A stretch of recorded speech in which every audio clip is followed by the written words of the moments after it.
آپ نے اپنی گفتگو میں فرمایا کہ میرے افسانے کو یا اس کی زبان کو شاید کراچی میں یا لکھنؤ میں نہ سمجھا جائے، تو اردو افسانے میں جو یہ پنجابی محاورہ اور پنجابی لغت کا استعمال ہے، اور کیا آپ سمجھتے ہیں کہ یہ لسانی تجربہ بذات خود اردو کی لسانی وسعت میں اضافہ کرتا ہے، اس کی ہمگیریت میں اضافہ کرتا ہے، یا جو پنجاب کی اردو زبان ہے اس کو ایک الگ شناخت دے گا باقی ان علاقوں کا جہاں کا آپ نے ذکر کیا؟ اس کو دو حصوں میں تقسیم کریں اس سوال کو. پہلا حصہ تو یہ ہے کہ وہی جو کہ ہم شروع سے اردو زبان کے متعلق کہتے ہیں کہ اس کا اپنا کچھ نہیں ہے. اس نے مختلف زبانوں سے سبھی کچھ لے کر ثروت مند کرتی چلی گئی. بہت ساری زبانیں جس پر اس نے بنیاد رکھی وہ پیچھے رہ گئی اور یہ ترقی کرتی چلی گئی. ورنہ کسی زبان کے لیے 100-150 سال 200 سال ہوتی، لیکن جتنے اس نے ترقی کر لیا اس کی یہی لچک ہے کہ تمام زبانوں کو، الفاظ کو، اصطلاحات کو خود میں سمو لیتی ہے. ایک تو یہ اس کی خوبی ہے. دوسرا یہ جو خاص طور پر آپ نے میری زبان کے بارے میں کہا کہ کچھ ایسے نامانوس علاقائی لفظ آ جاتے ہیں جو شاید سمجھنے مشکل ہو جائیں گے، تو یہ آنے والا تو وقت ہی اس چیز کی گواہی دے گا کہ اردو زبان کی شکل کیا بنتی ہے. لیکن ایک خیال ضرور ہے کہ آئندہ 50 سال میں جو اردو ہمارے سامنے آئے گی وہ دلی اور لکھنؤ کی اردو سے بہت فرق ہو جائے گی، اور پاکستانی اردو میں مقامی اور علاقائی الفاظ جو ہیں وہ زیادہ شامل ہوتے چلے جائیں گے، اور وہ ایک خاص رنگ جو بنے گا. مجھے کچھ عرصہ پہلے محمود شام صاحب نے کہا تھا کہ آپ جنگ میں کالم لکھیں، تو میں کوئی 3 سال کالم میں جنگ میں لکھتی رہی. تو انہوں نے خاص طور پر مجھے یہ کہا تھا کہ آپ یہ زبان جو استعمال کرتی ہیں آئندہ آنے والے 50 سال کے بعد پاکستان کی یہ زبان. اب پیش گوئی تو نہیں کی جا سکتی، لیکن بہرحال میرے لکھتے وقت یہ کوئی شعوری کوشش نہیں ہوتی کہ ایسی زبان لکھی جائے، کیونکہ کردار اب وہ جس پس منظر سے اٹھی ہے، اب اس کے منہ میں اگر وہ زبان دے دی جائے جو دلی یا لکھنؤ یا کراچی کی ہے تو وہ مانوس نہیں رہے گا کردار. تو یہاں مجبوری بھی ہو جاتی ہے کردار کے ساتھ انصاف کرنا. آپ نے فرمایا کہ جو انسان اپنے زندگی کے ابتدائی 15 سے 20 سال میں جن مشاہدات سے، جن تجربات سے گزرتا ہے، ظاہر ہے تمام زندگی جو ہے اسی کو دہراتا ہے، اور آپ کی ابتدائی زندگی کے ساتھ گاؤں میں اور اس کی تہذیب میں گزری. پھر اس کے بعد بہرحال آپ نے شہری زندگی اور یہاں کی تدریسی مصروفیات اور ملازمت اور ازدواج، اس میں بھی یقیناً ایک طویل عرصہ گزرا. اس کے باوجود ہم دیکھتے ہیں کہ آپ کے افسانوں میں بھی، آپ کے ناول میں بھی جو غالب رنگ ہے وہ بہرحال دیہی ثقافت کا اور اس کے کرداروں کا اور اس کی نسبت. جب آپ نے شہری زندگی کی بات کی ہے، شہری زندگی کے پس منظر سے جو کردار اٹھائے ہیں وہ شاید اتنے متحرک اور اتنے گویا اور اتنی اس میں چاشنی نہیں ہے جتنا دیہی ثقافت کی. تو کرنیل سنگھ کی پہلی کی تو مٹھاس ہی اور ہے، آپ نے ظاہر ہے اصلی پس منظر ہوا. تو اس پر آپ کیا کہیں گی؟ وہ دیہی رنگ جو ہے وہ اتنا مضبوط رہا کہ بہرحال اس نے شہری زندگی کے رنگ کو غالب نہیں آنے دیا کبھی آپ کی تحریروں میں؟ آپ یہ دیکھیے، کوئی بھی لکھنے والا ہے اس کا کوئی ایک جو ہے وہ ایک خاص میدان ہے، اور اگر کسی کے پاس نہیں ہے تو وہ زندہ نہیں رہتا. زندہ رہنے کے لیے کسی ایک ایسی گوشہ اس پر منکشف ہونا چاہیے کہ وہ دوسروں کے لیے خدا نے نہیں بنایا. اگر منٹو ہے تو وہ جس خاص فضا کو پیش کرتا ہے وہ صرف اسی کے لیے خدا نے بنایا. اگر اس فضا کو پیش نہ کر سکتا تو وہ بھی ایک عام عمومی افسانہ نگار ہوگا. یہ قدرت کچھ لوگوں پر مہربان ہوتی ہے کہ کچھ ایسی چیز اس پہ اس کے لیے رکھ دیتی ہے جو دوسروں تک اس کی رسائی نہیں، اور وہ جس طرح اس پہ خدا منکشف کرتا ہے دوسروں کو شاید نہیں. تو یہ میرا واقعی ایک اسٹرانگ پہلو ضرور ہے. لیکن جو شہری زندگی کے متعلق آپ نے کہا، اصل ناول کی بات ہوئی، اس میں علی جواد کا کردار ہے، جو ایک ابن الوقت قسم کا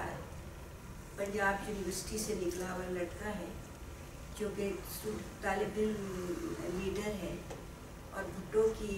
وہ کوشش کی اس کے لیے وہ کرتا ہے، لیکن پھر وہ ہر آنے والے کے ہاتھوں بکتا چلا جاتا ہے، اور وہ مکمل طور پر شہری زندگی سے اٹھایا ہوا کردار ہے۔ اب مضبوط ہے یا نہیں یہ تو آپ پڑھنے والے بتا سکتے ہیں۔ اسی طرح زہرا فتح شیر کا کردار ہے، وہ بھی شہری زندگی سے اٹھایا گیا کردار ہے، اور وہ بھی ایسی ہی یونیورسٹیوں میں پڑھاتی ہے، اور بہت ایک شرافیہ کا چہرہ، دینی بات، تو وہ کیسا کردار ہے یہ بھی آپ بھی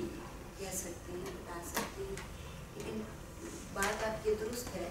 کہ لکھتے وقت جتنی سہولت اور جتنا رچاؤ اور جتنا دلی طور پر مجھے ایک وہ تسکین ملتی ہے اس دیہی معاشرت سے اٹھائے ہوئے کردار کو، شاید اتنا وہ نہیں ہوتا کہ شاید وہ میں کیونکہ خود دیہاتن ہوں تو شاید میرے وجود سے زیادہ قریب ہے، میری روح کے زیادہ ہے۔ کچھ پوچھنا چاہیں گے؟ ویسے بھی اگر کوئی سوال بات کریں تو ہم کر سکتے ہیں۔ ہم کریں ڈاکٹر صاحب آپ کی زندگی میں نہ آتے اقبال صاحب تو پھر آپ کیا کرتی جو آپ کے اندر اتنے تجربات تھے بچپن سے، تو کیا آپ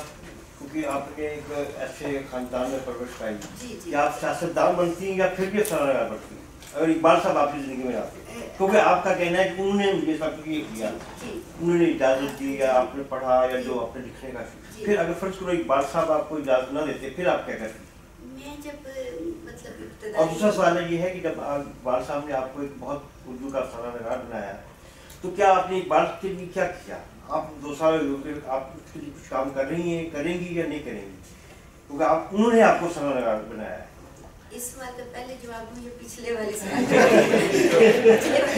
جس کا جی چاہے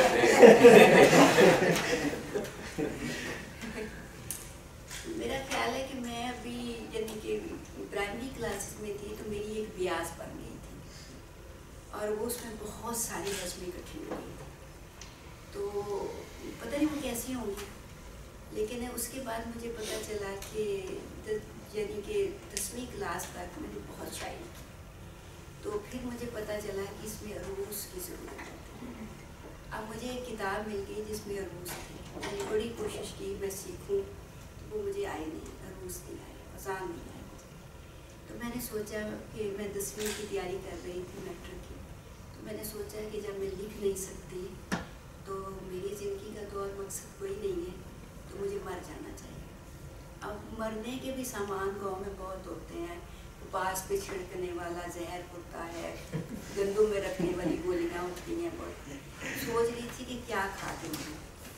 تو اچانک مجھے خیال ہوا کہ میں نثر کیوں نہ لکھوں، اس میں تو اذان کی ضرورت نہیں، وزن کی ضرورت ہے، تو بات مجھے اپنی کہنی ہے نا،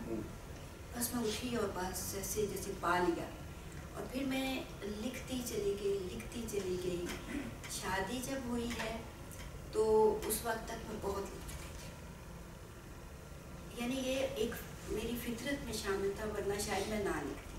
شادی کے بعد آپ اسے کہیں کہ شادی کی وہ ایک اپنی ایک زندگی تھی، 7-8 سال میں نے نہیں لکھا،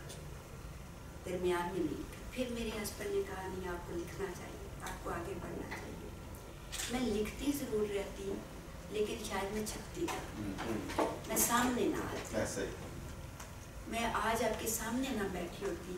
لیکن کسی کونے خدرے میں میری کہانیاں موجود ہوتی، اس طرح اکثر خواتین جو ہوتا ہے ان کے ساتھ، وہ اپنا اندر کا تو وہ کتھارسس کر رہی ہوتی ہیں، لیکن باہر لانے سے جو ہے وہ تھوڑا سا ہوتا ہے کہ اب ہاں اقبال صاحب نے کہا لکھو، میں نے کہا میں آپ پر لکھ دوں گی، آپ کی کہانی لکھ دوں گی، کہا میری لکھو، مجھے کوئی اعتراض نہیں ہوگا، مجھ پہ لکھو۔ اب باقی یہ کیا کہ 2 سال میں نے کیا کیا، اب یہ کیفیت شاید ایک لکھنے والا سمجھتا ہے کہ اس میں تعطل آ جاتا ہے،